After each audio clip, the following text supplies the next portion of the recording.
ইসলামী ব্যাংকের সাবেক ব্যবস্থাপনা পরিচালক মোহাম্মদ মনিরুল মাওলা শেষ পর্যন্ত আইন শৃঙ্খলা বাহিনীর হাতে ধরা পড়েছেন। গত রবিবার দিবাগত রাত 12টার দিকে রাজধানীর বসুন্ধরা আবাসিক এলাকার নিজ বাসা থেকে তাকে গ্রেপ্তার করে ঢাকা মহানগর গোয়েন্দা পুলিশ ডিবি। পরে তাকে মিন্টু রোডের ডিবি কার্যালয়ে নিয়ে যাওয়া হয়। রাত 1টার দিকে ডিবির যুগ্ম কমিশনার মোহাম্মদ নাসিরুল ইসলাম বিষয়টি গণমাধ্যমকে নিশ্চিত করেন। মনিরুল মাওলার বিরুদ্ধে দুর্নীতি দমন কমিশনের দায়ের করা একটি মামলায় গ্রেপ্তার দেখানো হয়েছে।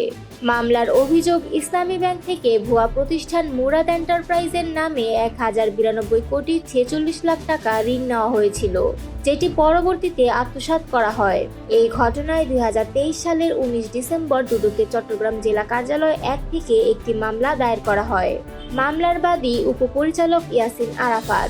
মামলায় মোট 58 জনকে আসামি করা হয়েছে।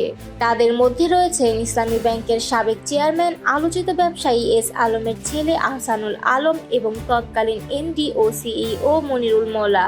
এজাহারে বলা হয়, আসামিরা পরস্পরের যোগ সাজেশে কাগজপত্র জালিয়াতি করে ব্যাংক থেকে বিপুল অঙ্কের অর্থ উত্তোলন করেন এবং পরে তা আত্মসাৎ করেন।